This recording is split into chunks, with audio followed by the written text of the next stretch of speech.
compétence capitale. Pour survivre, il faut savoir reconnaître rapidement un danger, bien sûr. Par exemple, comprendre le comportement d'un animal ou encore savoir repérer une plante toxique. Contrairement à aujourd'hui, en fait, une grande partie de ce qui compte pour leur survie est directement observable. Un membre du groupe mange une plante, il tombe malade, et le cerveau fait rapidement le lien. Cette plante est peut-être dangereuse, mieux vaut l'éviter. Donc l'expérience personnelle, à cette époque, elle constitue un outil très efficace pour prendre des décisions dans la vie quotidienne. Pendant des centaines de milliers d'années, notre cerveau s'est donc développé, il a évolué dans ce type d'environnement, entre guillemets, très simple. Je vois, je constate, je m'adapte. Et notre cerveau est devenu très efficace pour faire ça. Il repère rapidement des régularités, il fait des associations et il tire ensuite des conclusions à partir de ce qu'il observe. Et il réagit sans avoir besoin d'analyser consciemment chaque situation. Notre cerveau ne se contentait pas de voir des corrélations, il cherchait des causalités.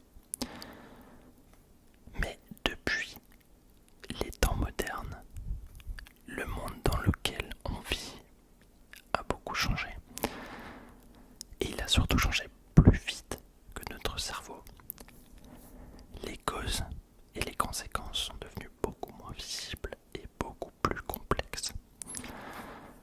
Une décision économique, par exemple, elle peut mettre des années à avoir des effets et elle dépend de centaines de facteurs. Le réchauffement climatique, par exemple, il dépend de mécanismes impossibles à observer directement à l'œil nu.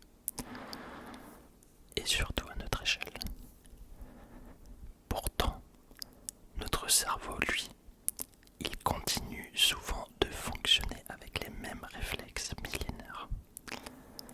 En 2005, une étude menée par le chercheur Shane Frederick met en évidence quelque chose de super intéressant.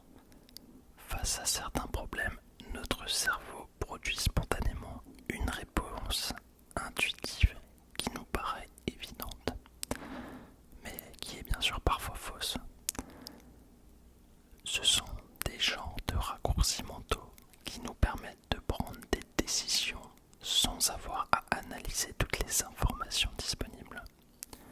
Alors pourquoi notre cerveau fait ça ? Probablement parce qu'il est fait pour réagir vite face à un danger, par exemple. Et ces raccourcis, qui ne sont pas forcément mauvais, c'est pas ce que je suis en train de vous dire, qui peuvent même être très efficaces dans un environnement simple et directement observable, ils peuvent devenir beaucoup moins fiables quand il s'agit de comprendre des phénomènes qui dépendent de nombreuses variables.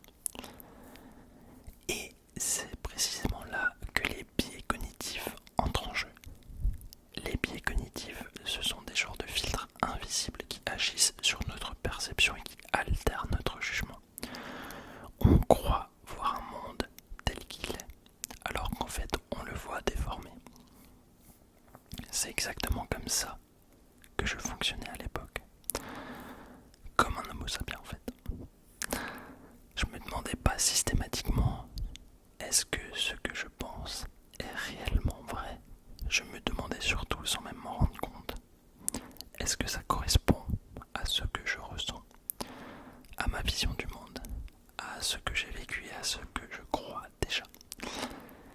Et plus une idée confirmait ma vision du monde, plus elle me paraissait crédible, voire évidente. Ça, c'est ce qu'on appelle le biais de confirmation.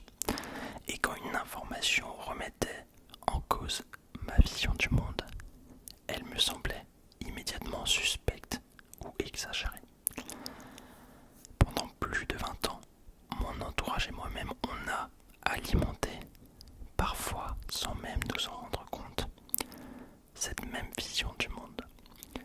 jusqu'à ce qu'une succession improbable de circonstances commence, presque malgré moi, à fissurer cette vision du monde.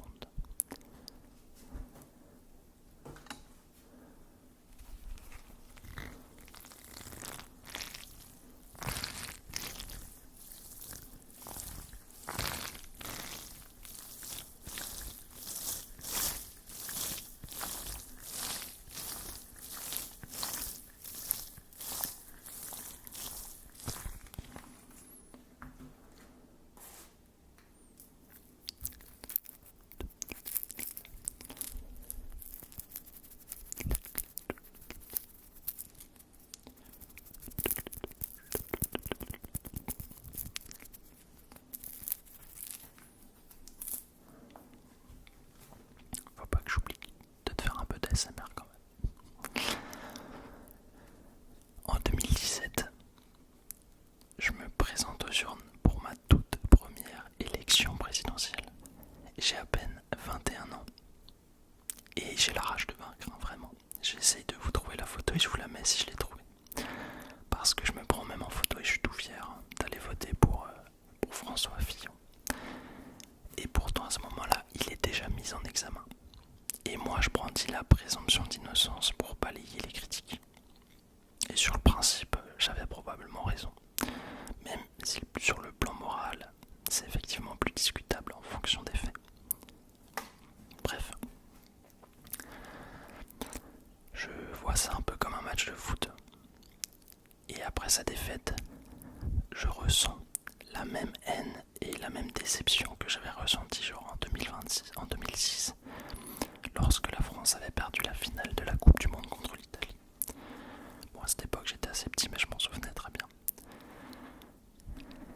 Et cette colère, je sais pas pourquoi, mais elle m'a poussé à aller voter pour Marine Le Pen au second tour. Avec une idée simple en tête, c'était hors de question de laisser ces fainéants de gauchos revenir au pouvoir. Enfin, c'est comme ça que je pensais à l'époque, hein, à peu près. Mais dans ce moment de faiblesse, il y a un proche qui a fini par me déclencher une première remise en question assez profonde. Un premier déclic, si tu veux. On m'a demandé ce que je savais de ce monde, de cette complexité, des facteurs qui influencent les dynamiques sociales, les dynamiques économiques, géopolitiques, etc. Et bien sûr, j'ai pas su répondre. Et bizarrement, au même moment, j'étudiais par pure passion les travaux d'Isaac Newton. Heureusement que j'étais quelqu'un de curieux. Celui à qui on attribue la fameuse phrase « Ce que nous savons est une goutte, ce que nous ignorons est un océan ». Et j'ai compris que ce monde était d'une complexité presque infinie et surtout presque totalement invisible. Et dans un monde aussi complexe, j'ai fini par comprendre que des solutions aussi simples que celles proposées par Marine Le Pen ne pouvaient pas suffire à résoudre des problèmes complexes dont nous n'apercevons d'ailleurs que la partie émergée de l'iceberg. Alors, au dernier moment, j'ai changé d'avis et au second tour, j'ai voté pour Emmanuel Macron. Et à partir de là, quelque chose venait de s'enclencher et c'était que le début. Après plusieurs voyages, après 6 années d'études éprouvantes à étudier l'algorithmique, les mathématiques, la gestion d'entreprise, après des nouvelles rencontres, ma vision du monde, elle avait déjà changé. Et le processus s'est encore accéléré en étudiant l'histoire, en me formant sur la rhétorique et sur l'analyse critique. Ce sont autant d'expériences qui m'ont permis de détecter plus facilement des biais dans un argumentaire, que ce soit dans un discours politique ou sur une vidéo YouTube, peu importe. évidemment loin d'être un expert dans ce domaine, dans tous ces domaines d'ailleurs, sauf à la limite en programmation. Mais j'ai encore énormément à apprendre dans les autres domaines bien sûr. Mais ce que je peux dire, c'est que cette évolution dans ma manière de réfléchir m'a fait prendre conscience de quelque chose d'assez flippant. C'est que le plus grand obstacle à la vérité, c'est pas toujours l'ignorance, même si parfois c'est le cas. C'est surtout la certitude d'avoir déjà compris. Et c'est précisément cette mécanique qu'aujourd'hui certains médias exploitent.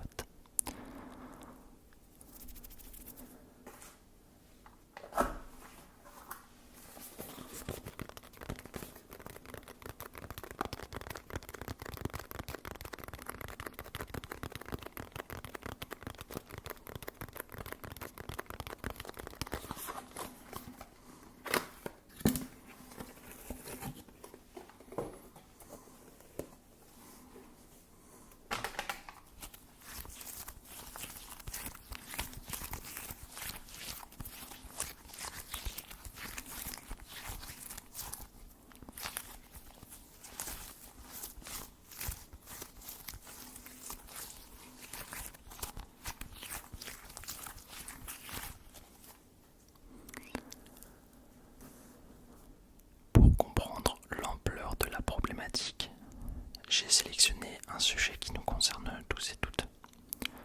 Humains comme animaux, comme plantes, comme insectes, etc. C'est bien sûr le réchauffement climatique. En mars 2023, le GIEC, qui est un groupe d'experts intergouvernemental sur l'évolution du climat, c'est une branche de l'ONU, sort la synthèse de son 6e rapport sur le climat. Il formule directement que les activités humaines ont, sans équivoque, causé le réchauffement climatique. Et pas 1%, pas 50%, mais à environ 100%. Alors pourquoi environ 100%? Parce que certains facteurs naturels ont eu, sur cette période, un effet refroidissant qui compense une partie du réchauffement anthropique. Alors on peut évidemment décider personnellement de ne pas faire confiance au GIEC, mais il faut comprendre une chose. Il faut comprendre que c'est pas simplement le GIEC qui aurait décidé seul dans son coin que le réchauffement climatique est d'origine humaine. Le GIEC, il faut comprendre qu'il ne produit pas lui-même la recherche scientifique. Il analyse et il synthétise les connaissances disponibles. Des milliers d'études, des milliers, sont publiées chaque année sur le climat à travers le monde. Des centaines de chercheurs issus de plus de 90 pays ont participé au processus de synthétisation. Et cerise sur le gâteau, tout ce processus est public et transparent. Les rapports sont accessibles gratuitement, les études utilisées sont référencées et même les brouillons soumis à relecture. Les commentaires des experts et les réponses apportées par les auteurs peuvent être consultés sur le site du GIEC ou sur d'autres sites comme Google Scholar. Alors je sais pas comment on dit, Google Scholar ou Scholar. Je mettrai bien sûr les liens en description. Plus de 14 000 publications scientifiques sont étudiées. On parle donc d'une quantité énorme de travaux scientifiques produits par des chercheurs du monde entier qui convergent vers la même conclusion générale. Le monde se réchauffe et l'activité humaine en est la cause principale. Pourtant, sur CNews, on a récemment vu des chroniqueurs affirmer sans vraie contradiction que la responsabilité humaine dans le réchauffement climatique relevait encore de l'opinion et est tout à fait discutable. Et beaucoup s'en accommodent. C'est précisément là que le problème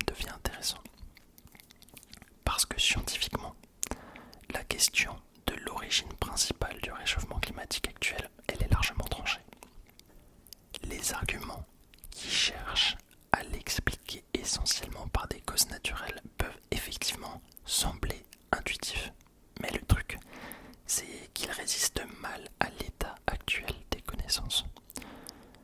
Plusieurs travaux sur le climat passé, que je vous mettrai bien sûr en description comme d'habitude, montrent qu'avant l'accélération récente du réchauffement climatique, certaines tendances naturelles de long terme allaient plutôt dans le sens d'un refroidissement progressif, en particulier sous l'effet des variations de l'orbite terrestre. Alors la vraie question, c'est comment on peut réussir à faire douter quelqu'un d'une conclusion soutenue par des dizaines de milliers de travaux scientifiques. On en revient exactement à ce dont je parlais au début.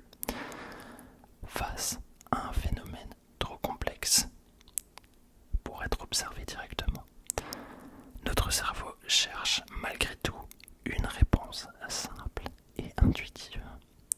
Il préfère souvent